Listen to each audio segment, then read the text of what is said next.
Here's your daily updates. Newsman Dennis Daily offers his take on the events of the day in another daily video blog.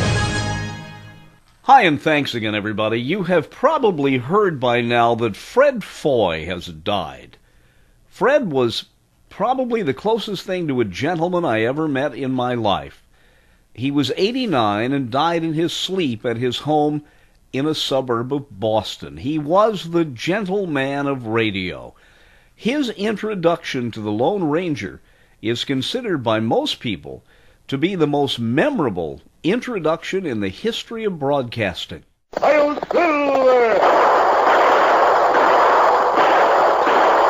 A fiery horse with the speed of light, a cloud of dust, and a hearty Hi-Yo Silver! The Lone Ranger!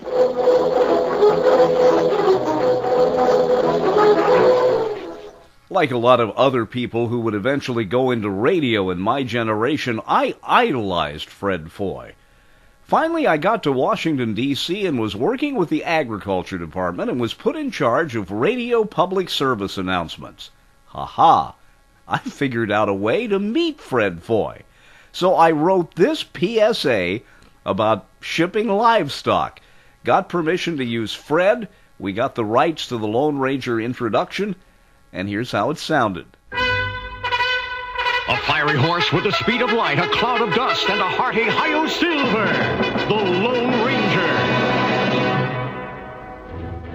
This is Fred Foy. For decades, that introduction has ushered in some of the most exciting tales of America's history. Stories of endless wagon trains and thousands of head of livestock moving to market.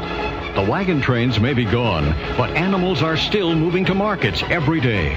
It's vitally important that all of these animals be healthy, or they might carry diseases to other livestock and ruin progress in disease eradication, particularly brucellosis and tuberculosis.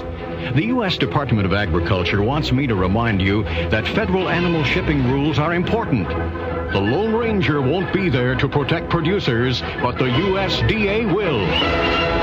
For more information, contact your veterinarian or the U.S. Department of Agriculture. And there was somewhat of a miracle connected with that spot. I flew to New York to record Fred without the music. I gave him the script and told him what the timings had to be. Went back to Washington, we started the music and played the tape, and everything came out perfectly, including that critical part of the end where the music came back in. Fred was a wonderful guy. I was able to work with him several times during my career, considered him a good friend, and losing Fred Foy is really the end of an era. I'm Dennis Daily with your Daily News Update.